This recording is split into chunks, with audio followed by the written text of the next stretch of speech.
Hello friends, তোমরা সবাই কেমন আছো? আশা করছি সবাই খুব ভালো আছো। আজকে আমার ইউটিউবে প্রথম রেসিপি ব্লগ, তোমরা দেখে বলো কেমন হয়েছে। আজকে আমি তোমাদের জন্য একটা ডিলিশিয়াস রেসিপি ট্রাই করছি, সেটার নাম হলো হানি গার্লিক চিকেন টেন্ডার। যেটা বানানোর জন্য আমি প্রথমেই 700 গ্রামস বোনলেস চিকেন নিয়ে নিয়েছি, যেটাকে আমি আদা বাটা 2 চামচ, রসুন বাটা 2 চামচ, 1 চামচ লবণ এবং একটা পুরো পাতিলেবু দিয়ে ম্যারিনেট করে রেখেছি 15 মিনিটস। যতক্ষণ আমি চিকেনটাকে রেস্ট করছি সেই সময় আমি একটা ড্রাই ব্যাটার তৈরি করে নিয়েছি। প্রথমে আমি 100 গ্রাম ময়দা নিয়ে নিয়েছি, তার মধ্যে আমি পরিমাণ মতো লবণ নিয়ে নেব, সেটা আপনারা আপনাদের স্বাদ অনুযায়ী দেবেন। তারপরে 1 স্পুন ব্ল্যাক পেপার পাউডার নেবেন, 1 চামচ কাশ্মীরি মির্চি পাউডার নেবেন এবং 1 চামচ গোলমরিচ গুঁড়ো নিয়ে ব্যাটারটাকে খুব ভালো করে মিশিয়ে একটা একটা ড্রাই ব্যাটার তৈরি করবেন। অন্যদিকে আমি একটা বাটিতে একটা ডিম ভালো করে ফেটিয়ে নিয়েছি, তার মধ্যে আমি 1 চামচ কালো মিক্স করব এবং তার সাথে কালো মরিচ মিক্স করব এবং নুন দিয়ে ভালো করে ফেটিয়ে রাখবো।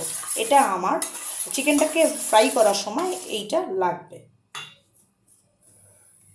আমি কড়াইতে 4 টেবিল স্পুন তেল নিয়ে নিয়েছি। এবার আমি এই তেলটা আপনারা সাদা তেল নেবেন, তাহলে রান্নাটা ভালো হবে। আমি এই চিকেনগুলোকে ফার্স্টে ময়দায় কোট করব এবং তারপরে এই ডিমের ব্যাটারে প্রেস করে আবার একবার ময়দায় কোট করে আমি এই ফ্রাই করে নেব। শ্যালো ফ্রাই করতে পারেন, আপনাদের ইচ্ছে হলে ডিপ ফ্রাইও করতে পারেন। এইভাবে আমি চিকেন পিসগুলোকে ফ্রাই করে নেব।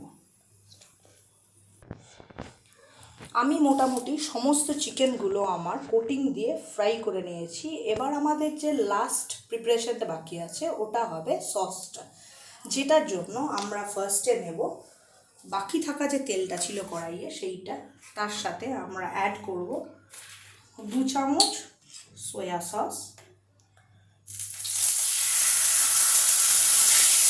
1 চামচ টমেটো কেচাপ, টমেটো কেচাপটা একটু পরিমাণ মতো নেবেন, একটু বড়ে বড়ে নেবেন, কারণ এটা একটু সুইট টাইপের হবে সসটা। তার মধ্যে আমি নিয়ে নেব জিঞ্জার আর গার্লিক, যেটা আমি কুচো করে রেখেছিলাম ওটা, এবং কিছু ধনে পাতা, এটাকে আর স্বাদ মতো নুন দিয়ে দেবো। লাস্টে যে প্রিপারেশনটা আমরা করবো, যা মোস্ট ইম্পর্টেন্ট পার্ট, সেটা হলো আমরা এর মধ্যে 2 চামচ ভরে ভরে মধু দেবো, দিয়ে পুরো প্রিপারেশনটাকে আমরা ভালো করে মিক্স করব।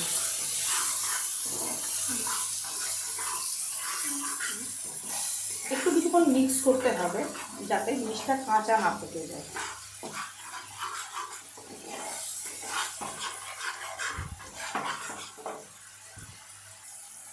এবার আমরা ফ্রাইড চিকেনটাকে একটা একটা করে এই গ্রেভিটার মধ্যে ফেলে দেবো এবং এটাকে নাড়াচাড়া ভালো করে করে নেব। সাবধানে করবেন যাতে চিকেনগুলো ভেঙে না যায়। চিকেনগুলো যেহেতু লম্বা করে কাটা, খুব চান্স আছে চিকেনগুলো ভেঙে যায়, তো একটু সাবধানে হালকা হাতে করলে জিনিসটা নষ্ট হবে না। এটা আপনারা একটু খেয়াল রাখবেন যখন রান্নাটা করবেন। আমার রান্না মোটামুটি কমপ্লিট। এটাকে নেড়ে ছেড়ে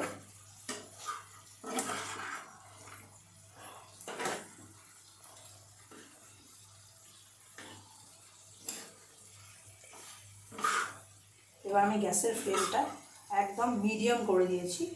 এবার আমি একদম বন্ধ করে দিয়ে সার্ভ করব। আমার ডিশটা রেডি হয়ে গেছে। আমি একটু ধনে পাতা দিয়ে গার্নিশ করে নিয়েছি। আপনারা অবশ্যই এই ডিশটা ট্রাই করবেন বাড়িতে। এটা খুব ইজি একটা প্রিপারেশন। এটা আপনারা স্ন্যাক্সে খেতে পারেন, অনেক সময় ডিনারে বাচ্চাদের দিতে পারেন। খুব টেস্টি এবং খুব ইয়ামি, আর খুব একটা টাইম কনজিউমিং না। তবে এটা করতে গেলে একটু প্রিপারেশানসগুলো আগে থেকে করে নেবেন, তাহলে আপনাদের রান্নাটা করতে সুবিধা হবে। যাই হোক, আশা করছি আপনাদের রেসিপিটা ভালো লাগলো। আর যদি কোনো আবদার থাকে কোনো রেসিপি নিয়ে, কাইন্ডলি আমাকে ইনফর্ম করবেন এবং কমেন্টে জানাবেন, যাতে আমি পরের বার আপনাদের রিকোয়েস্টেড রেসিপিটা ট্রাই করে দেখাতে পারি। ভালো থাকবেন, সুস্থ থাকবেন। আমি আমার